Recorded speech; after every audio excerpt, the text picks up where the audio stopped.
accélérer ce mouvement, c'est-à-dire faire en sorte qu'il y ait le maximum de facteurs qui vont faire que la construction de l'os va être optimisée. Or, nous pensons, et là je me réfère à mes conversations avec des scientifiques, nous pensons que il y a un risque à faire ça. C'est que quand vous stimulez la construction de tissus osseux, vous stimulez une classe de cellules qui s'appelle des ostéoblastes, qui déposent en quelque sorte la matière osseuse.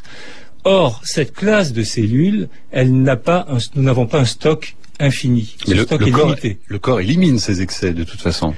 Le corps, il va faire des os très lourds et très solides pendant 20 ans parce que vous allez consommer du lait. Et dans le lait, il y a du calcium, il y a des facteurs de croissance qui vont favoriser cette progression du tissu osseux. Mais ce faisant, vous coupez, en quelque sorte, dans la deuxième partie de la vie, des possibilités que pourrait représenter ce stock de cellules que vous avez surstimulé. Un peu comme si vous vous aligniez sur un marathon et vous commencez à sprinter. Vous allez tenir 3-4 kilomètres et puis ensuite vous allez terminer dernier. Une question de Marie-Françoise qui est à Orléans. Il y a beaucoup de courriels qui arrivent. Vous répondrez tout à l'heure aux auditeurs. Mais cette question pour commencer, les pays asiatiques ne consommaient traditionnellement aucun laitage ni fromage. Quelle est la situation osseuse de ces personnes? Eh bien, elle est très simple. Je vais vous prendre le cas du Cambodge, par exemple. Au Cambodge, l'Organisation mondiale de la santé considère qu'il n'y a pas d'ostéoporose, c'est-à-dire qu'il ne la mesure même pas. Cette maladie est inexistante. En Chine, au Japon, l'ostéoporose, les cas de fracture du col du fémur, c'est 4 fois à 5 fois moins qu'en Europe. Les fractures vertébrales sont moins importantes qu'en Europe, mais pas dans cette proportion-là. Mais vous parlez quand même d'une épidémie d'ostéoporose à Hong Kong. Alors, il y a une épidémie d'ostéoporose à Hong Kong. Qui n'existe pas en Chine continentale. Absolument pas. Vous prenez les populations qui ont peuplé Hong Kong en Chine continentale, elles ne connaissent toujours pas l'ostéoporose, elles consomment très peu de calcium et très peu de laitage. La consommation de calcium, c'est 300 à 400 mg par jour en Chine continentale, et à Hong Kong, c'est quasiment les consommations que nous connaissons. Et le mode de vie alimentaire occidental, c'est-à-dire que les enfants sont bourrés de laitage, de yaourt, et on voit aujourd'hui se développer l'ostéoporose. Et là, on est dans une situation absolument abracadabrantesque, en quelque sorte, parce que on a favorisé ce mode de consommation pro-laitier, et au lieu d'avoir soit maintenu les taux d'ostéoporose à ce qu'ils étaient, soit même les faire baisser, ce qui aurait été difficile, et ils rejoignent ceux que nous connaissons en Europe. Thierry Soucard, les mensonges et propagande, vous êtes l'invité de la Tête au Carré. On vous retrouve dans quelques minutes avec les courriels des auditeurs sur franceinter.com. Nous sommes avec Thierry Soucard, dernière minute de l'émission avec les courriels des auditeurs pour parler du lait, mensonges et propagande aux éditions Thierry Soucard avec la préface du professeur Henri Joyeux, cancérologue. Le courriel d'Étienne qui habite à Lausanne. Il y a des raisons culturelles, nous dit-il, pour le développement des laitages en Europe. Entre autres, les pays nordiques manquent de vitamine D. De plus, le rachitisme est une maladie qui a disparu de nos contrées. Alors, trop de lait, comme toute chose, ça n'est pas bon. Par contre, pas de lait sans changer notre régime pour un régime cambodgien, par exemple, serait encore pire. Il est médecin et scientifique. Qu'est-ce que vous lui répondez? Eh bien, je pense qu'il est inexact de dire qu'en consommant plus de lait, on a plus de vitamine D. C'est exactement le contraire, puisque le calcium du lait écrase la vitamine D circulante, donc en consommant plus de lait, on a moins de vitamine D. Et c'est d'ailleurs le cas des pays scandinaves dans lesquels les taux de cancer liés à un manque de vitamine D sont très élevés, notamment le cancer de la prostate. Et le problème en termes de risque, c'est celui-ci justement. Daniel dit ceci, n'est-il pas vrai que la consommation de produits laitiers aide à la croissance? On va revenir donc sur les pays du nord de l'Europe qui consomment le plus de produits laitiers, mais c'est aussi, dit-il, dans ces pays que l'on trouve les gens les plus grands. Et en Extrême-Orient, où l'on ne consomme que peu de lait, la taille moyenne est bien en dessous de la nôtre. Et c'est tout à fait exact. Il y a un lien direct entre la consommation de lait et la taille. On voit bien que les adolescents, même en France, ont poussé ces 2 dernières décennies. C'est lié notamment aux protéines laitières.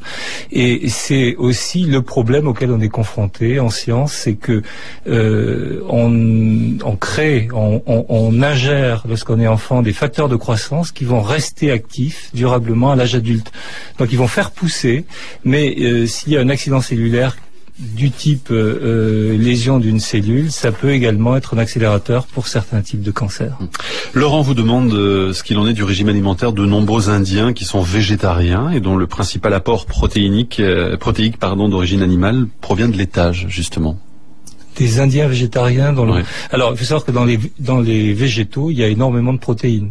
Il y a à peu près dans les feuilles, par exemple, ou les légumes, il y a à peu près 20 grammes de protéines de très bonne qualité pour 100 grammes de matière sèche. Un courriel de Richard, est-ce que ça n'est pas la consommation massive, voire outrancière, qui est dangereuse? Si l'on nuance sa prise de laitage, un yaourt par semaine, dit-il, est-ce que ça n'est pas tout de même un apport correct de calcium?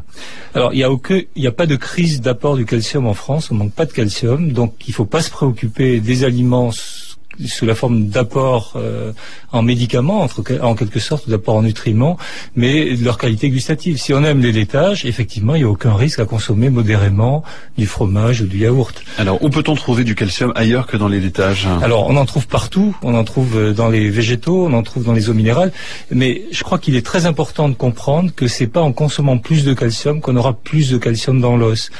On peut consommer beaucoup de calcium et le perdre en grande partie, simplement parce qu'on va absorber ce qu'on appelle une charge acide nette. C'est-à-dire qu'on va acidifier l'organisme et sa manière de se défendre, c'est de puiser dans le calcium osseux. Donc si vous consommez beaucoup de fruits et de légumes, vous amenez au contraire une charge alcaline nette qui va retenir et fixer le calcium. Et dans ces conditions, on n'a plus besoin de rechercher à tout prix des sources formidables de calcium. Alors vous parlez dans le livre de la digestion du lait, vous dites que 75% des habitants de la planète ne seraient pas capables de digérer le sucre du lait. Le sucre du lait, ça c'est le lactose. Ouais. D'abord, d'où vient ce chiffre, 75%? Des études épidémiologiques qui ont été faites sur plusieurs populations de tout pays.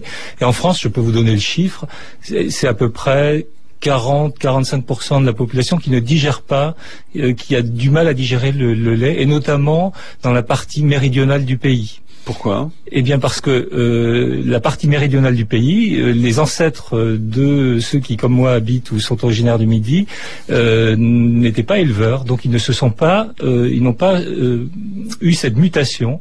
C'est une mutation qui, dans les pays d'Europe du Nord et les pays scandinaves, permet de digérer le lait. Ça concerne 25% des habitants de la planète. Et quels sont les symptômes de l'intolérance au lactose, justement? Eh bien, c'est surtout des douleurs abdominales, des diarrhées, et ça peut se traduire également par des problèmes articulaires, des problèmes ORL, mais essentiellement le diagnostic, c'est des problèmes digestifs. Brigitte dit ceci: il y a quelques années, mon médecin de l'époque m'avait parlé des théories du docteur Seignelay sur les méfaits du lait, mais rares sont les médecins qui le connaissent. Personnellement, je ne consomme plus de laitage, mais j'ai de fortes pressions du pédiatre ou des puéricultrices pour que j'en donne à mon bébé après l'allaitement. Qu'en pensez-vous? Les jeunes enfants en ont-ils besoin? Il n'y a absolument aucune obligation de consommer des laitages, et ne pas en consommer n'expose à aucun risque de santé. Les pays où l'on consomme beaucoup de lait ne sont-ils pas aussi ceux où l'on vit le plus vieux, ce qui expliquerait le nombre élevé de cas d'ostéoporose, demande Annie à Valence? Et oui, mais non, parce que les chiffres que je donne dans le livre sont ceux de l'Organisation mondiale de la santé. Ils sont calculés, on appelle ça en anglais age adjusted, c'est-à-dire ils sont ajustés à l'âge. C'est-à-dire qu'on regarde en Chine les femmes de 50 ans et on les compare aux américaines ou aux européennes ou 60 ans ou 70 ans. Clotilde demande ceci: si le lait n'a pas d'apport prouvé, d'où viennent alors les propriétés qui lui sont associées? Comment ont-elles été déterminées?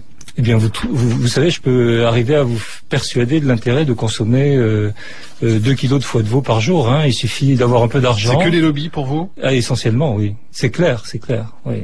Ça ne fait pas de doute. Julien, qu'en est-il des produits laitiers fermentés? Les produits laitiers fermentés sont des produits dans lesquels il y a des bactéries, qui sont des bactéries lactiques, et qui sont intéressantes. Ces bactéries sont intéressantes. Ce qui est ennuyeux, c'est d'avoir des bactéries intéressantes pour la flore digestive associées à un aliment qui finalement ne l'est pas beaucoup. Et on pense souvent on ne trouve ces bactéries que dans les yaourts, et j'aimerais dire ici que ça n'est pas vrai. Vous avez des cornichons, vous avez des olives, de la choucroute, tous ces produits sont fermentés. Tous les produits fermentés contiennent des bactéries qui sont intéressantes pour le tube digestif. Qu'en est-il du scandale du lait en poudre Nestlé distribué aux enfants africains et responsable de la mort de milliers d'entre eux, demande Antoine à Paris? Eh bien, c'est poussé à son extrême. Ça a été fait en Europe également, mais c'est poussé à son extrême l'expression d'un lobby qui cherche à tout prix effectivement à vendre, avec des conséquences là qui sont pour le continent africain dramatiques, puisque les mères qui renoncent à l'allaitement non seulement n'apportent pas les nutriments de manière idéale à leurs enfants, mais en plus elles les exposent à un risque important de contamination microbienne, puisqu'on utilise pour faire des biberons des eaux qui sont mal stérilisées. L'Organisation mondiale de la santé a fortement critiqué ces pratiques. Allez, très rapidement, Frédéric, au Luxembourg, quid des autres laits, lait de jument, de chèvre? Alors, ce n'est pas exactement des laits, ce sont ce qu'on appelle des laits végétaux. Bon, je pense qu'il de chèvre. Pardon. De chèvre. Excusez-moi. Chèvre et jument. Donc on chèvre est bien dans l'animal. On est dans l'animal. Oui. Bon, probablement moins de risques parce que, comme je l'explique dans le livre, le lait de vache aujourd'hui est issu de vaches dont on a sélectionné la taille, qui sont des vaches qui apportent en plus du lait des facteurs de croissance à une hauteur très importante. Thierry Soucard, merci beaucoup. Les mensonges et propagande. Ce livre donc est publié chez vous aux éditions Thierry Soucard. Merci d'être venu dans La Tête au Carré.